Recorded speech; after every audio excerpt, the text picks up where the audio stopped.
Nandito lang yan sa SG Farm sa Tupi.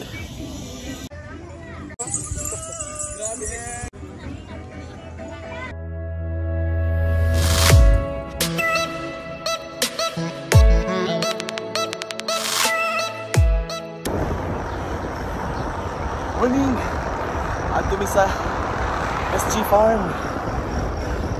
Sama ang Women Riders.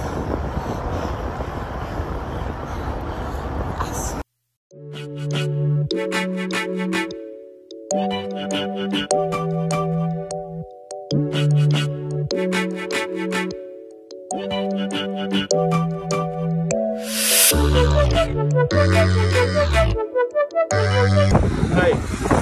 Hello.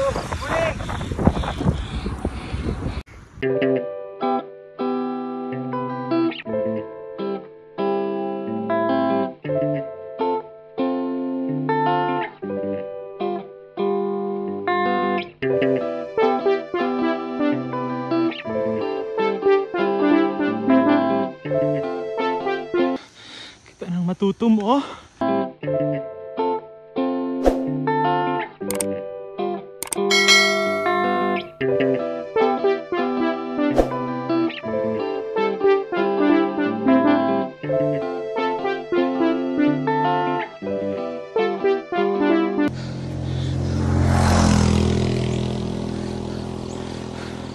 Kita yan.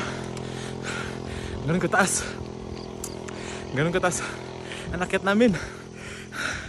Hingal na.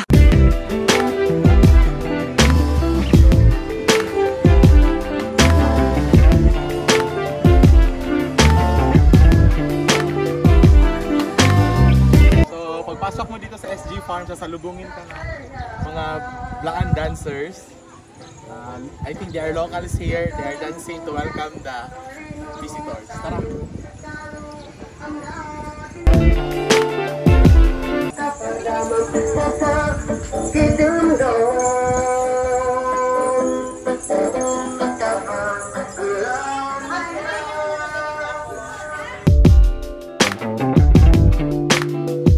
So, dito din sa SG Farm, meron silang restaurant. Punta natin.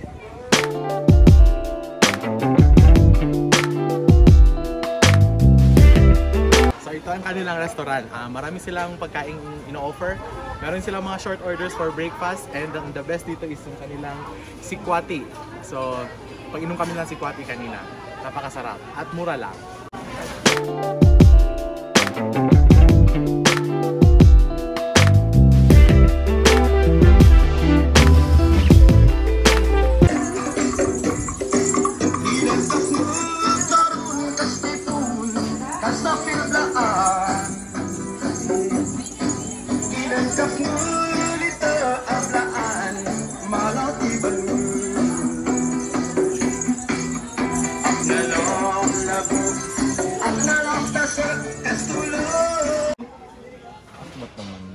Wala. Si Gapper, nag-bike na ba si Gapper? Oh, bike siya. Isa itong sabay ni Gapper. Nilson, hiro na. Hiro na. Itong taga-tumbler? Oo. Tambok mo dito, among sabay nga. Wala, may nag-abot kay late ka ni-abot si Ruble. Itong si Raray, itong akong sabay po ba? Sunblock yun siya. Gani oh, puti ino. Sunblock ka niya. Pala man mo kay. Itanagin ako ba? Wow, naka-sunblock. Sana all, naka-sunblock. Nanisir ani. Palay ko sa langit, Davao mix. Sa ano ginap ba? Dito sa Ilamawi. Bumbes. Davao mix. Davao mix. Balay ko sa langit, di budot. Balay ko budot ba? Ilamawi, Mike, dumuralik. Yun, sarap na namin breakfast. Ito din, pala.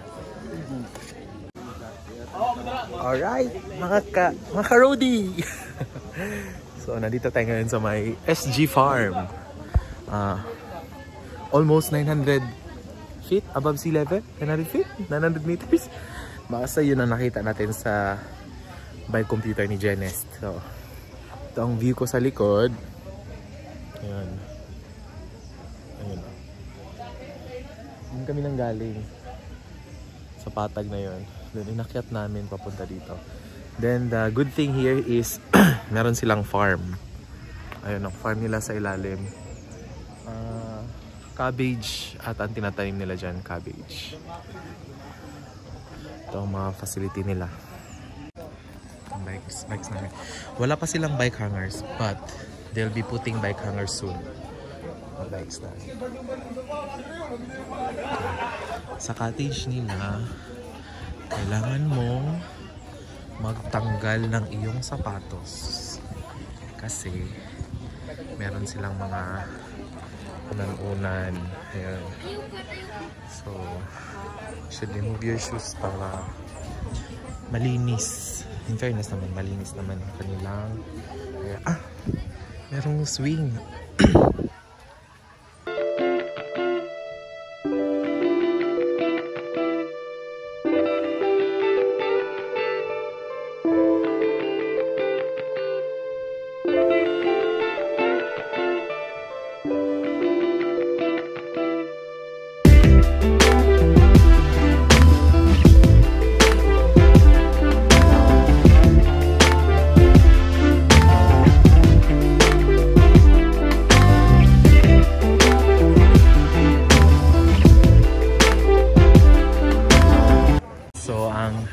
So ang pinakamaganda dito is yung overview. Pakikita mo yung Mount Matutum.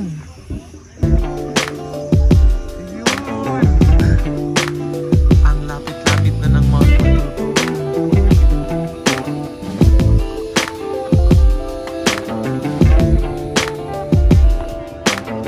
So meron silang trekking schedule. 8 to 10 a.m., 2 p.m. and 4 p.m. in the forest. And sa 2,500 steps yung trekking nila. And habang nagtatrek ka, makikita mo ang Matutum. Ayun, ang lapit-lapit na.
Part and doon yung parang merong harness na upo ka din, malalim yun. I don't know kung may bayad ba.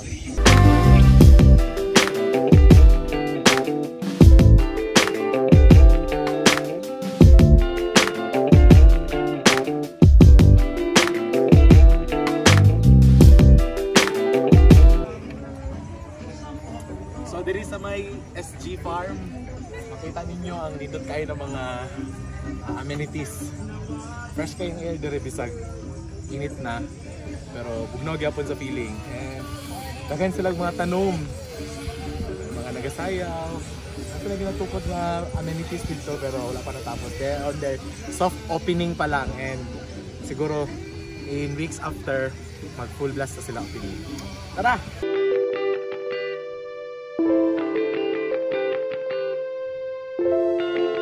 So, mao ni siya ang Mount Matutum. So, ang Mount Matutum, makita ninyo ni siya sa may Jensan, pero taas lang kayo siya tanawon dito. Pero kung nana mo diri sa SG Farm, gamay na lang kayo siya tanawon. So, nice kayo ang view. Nice. Oh, shout out ko kay Carl. Shout out sa imong friends. Shout out sa trail bikers. Yun na. Nakikigrupo. So wala sila na Hindi sila kasabay. mag-land down da sila karon pero na sila kasabay kay naudtuhan sa mata. So sa amo asa ni sabay. Oh, wala na tao Kyle. So it's our time na magpa-picture diri sa ilang hagdanan. Alright. Kanina gusto na sana namin magpa-picture sa may entrance kaso gutom na kami and we really want to drink si Kwati na. So ngayon magbalik tayo sa kanilang entrance para makapagpa-picture. Yes.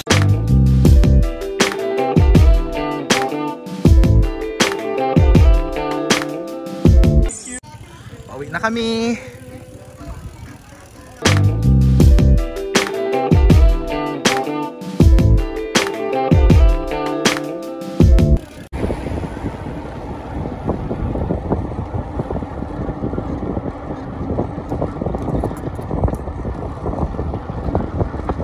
Alright, nanamid diri sa round ball, apupong, pauli nami. Medyo laspag na po kami. Laspag na. Laspag sa init, ha, dili sa pagbike, sa init ni siya nga laspag. Ano lang, full disclosure. Wala akong jowa. Wah! Shout out sa akong asawa. Salamat. Salamat kay gisultan ko mag-bike. Next Saturday na pod. Piling binata. Sino ang piling binata?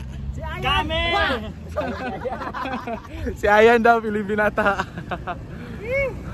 Wah! Me and my jowa. Wah!